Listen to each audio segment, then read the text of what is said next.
Welcome to the Benzano Podcast, where we're calling a spade. Caitlin Clark, a.k.a. Clarkonomics, continues to break viewership records. The WNBA has never in their wildest dreams thought that somebody would come along and have over 500,000 people watching her play against the Minnesota Lynx on NBA TV. That was this Saturday, folks. You want to know what they did on Monday? 620,000. WNBA Feververse Dream, NBA TV, 100,000 in the 18 to 49 demographic, 620,000 viewers on average tuning in to watch Caitlin Clark go head-to-head against the Atlanta Dream. Not tuning in to watch the WNBA. Not tuning in to watch women's basketball. Tuning in to watch Caitlin Clark go head-to-head against the Atlanta Dream.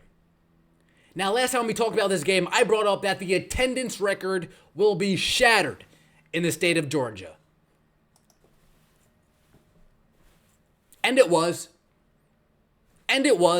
17,608 people packed the State Farm Arena. But Ben, do they usually play in the State? You know damn well they don't usually play in the State Farm Arena. 17,608 people packed into the State Farm Arena, being the biggest WNBA game in the state of Georgia. Not the biggest WNBA game in Atlanta. Not the biggest WNBA game in Decatur. Not the biggest WNBA game in Savannah. The biggest WNBA game in the state of Georgia. Caitlin Clark is box office. But like I said, it's not just with the ticket sales, with the merchandise sales, with the gate sales. It's not just that. It's on TV as well. 620,000 people were scared to death watching Caitlin Clark grab her ankle. 620,000 people were scared to death watching the Atlanta Dream slowly chip away at our lead in the fourth quarter, but the Indiana Fever, fortunately enough, held on and won the game. Now, last time they were on NBTV against the Minnesota Lynx, 569,000 viewers showed up, which was easily the most watched WNBA game ever on that network. Fast forward to Monday, and they're here averaging 620,000 people. Folks, put that in its proper perspective. A channel that people need to pay extra for, not your basic cable, not your basic paid for cable, you know, your ESPNs, TNTs.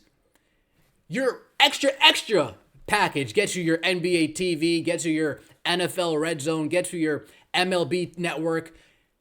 An extra 50,000 people came out the woodworks and tuned in to watch Caitlin Clark play basketball.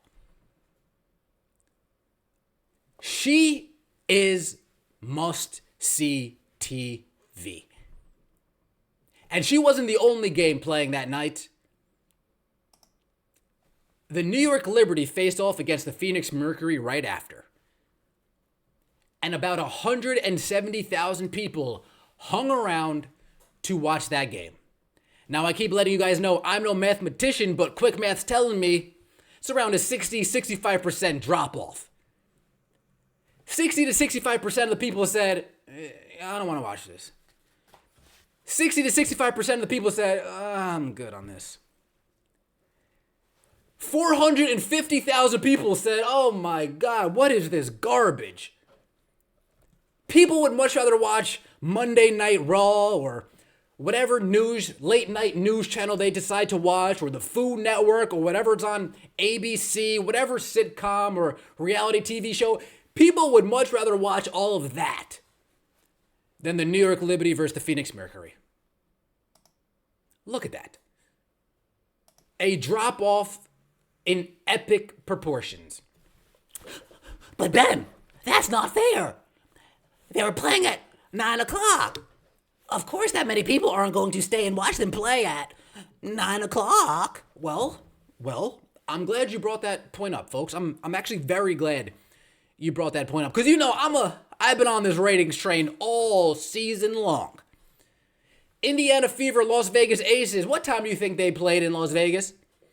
And what time do you think that showed up on NBA TV?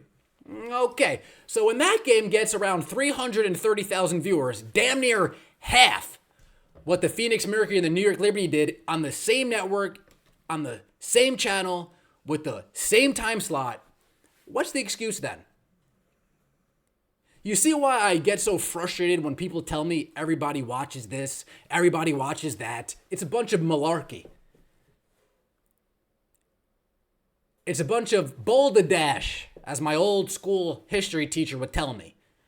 She didn't say the BS, she said balderdash. That's balderdash. That's a bunch of hoopla. Shout out to hoopla. It's a bunch of hoopla. It's a bunch of garbage, a bunch of nonsense. Stop telling me everybody watches this, everybody watches that. No. Everybody watches Caitlin Clark. Everybody watches Clark Kent, Clarkonomics. The clear-cut rookie of the year. Someone who's in MVP conversations. Someone who's transcended the game. She's bigger than the WNBA. She's Caitlin Clark. When Caitlin Clark went down with that injury, folks, I can guarantee you, at least 200,000 people had their bank on the line saying, yeah, I need to cancel that league pass. Yeah, I need to get my refund for that. Yeah, I need my money back for that. This isn't what I paid for. Folks, Caitlin Clark goes down. That's the season right there. It's over. Off to college football we go. Off to the NFL we go. But fortunately, it was just a rolled ankle. Fortunately, she's okay. Fortunately, she will be playing tonight. But like I said, 170,000 in that same time slot compared to Caitlin Clark getting 333,000. Caitlin Clark is must-see TV, and she is playing tonight as well against the Connecticut Sun. And based how the standings are currently lined up, folks, this could be a first-round matchup. This could be a first-round matchup. The double agent, Nalissa Smith, she's already there, covered up, cuddled up with her boo thing in the hotel room, giving up all the secrets. So Chrissy Sides, how short of a leash are we going to have with Nalissa Smith after we see 5 straight spin move bricks, spin move bricks, spin move brick? How many of those are we going to see until we're like, yeah, you're done here. Dantis, get in the game. Tammy, get in the game. Lexi, get in the game. This is a good measuring stick. If Chrissy Sides decides to take this game seriously, this is a good measuring stick for the Indiana Fever. Again. Now, they're not all necessarily must win, but folks, in my mind, we want to separate that distance between us and either the Chicago Sky or the Atlanta Dream. We don't want to have some freak chance we lose 2 straight games and damn, now we're only 1 game up on the 8th seed. We do not want to be in that position. We want to be in the position to where if the Mercury lose 2 games straight, we're jumping right into the 6th seed. If we go on a straight heater right here, the way the Las Vegas Aces are playing with the unanimous MVP, step right up. I want this team to come out firing tonight, running up and down the court. Just because the Connecticut Sun have a stiff defense doesn't mean we need to go slow and allow that defense to get set, to get settled, to pick up their man, pick up their assignment, pick up their matchup, think through their rotations. We don't want to allow that. As soon as the word go, as soon as that ball gets thrown in the air by one of these trash referees, it should be a track meet. Kaylin, Kelsey, Lexi, Tammy, Aaliyah, they need to be running up and down this court, getting a lead, maintaining the lead. Now, it's not going to be easy. I'm not saying it's going to be easy, but this team has the ability to compete with anyone. We've seen that. Now it's just a matter of, can we stay out of our own way? Can we make the proper coaching decisions to continue maintaining the lead? Let me know what you think in the comment section below. We are in the venue tonight. Bring your adult beverages, bring your coffee. I will see you guys later. I appreciate all of the support, sincerely. Appreciate all of the support. Let me know what you think in the comment section below. Take it easy.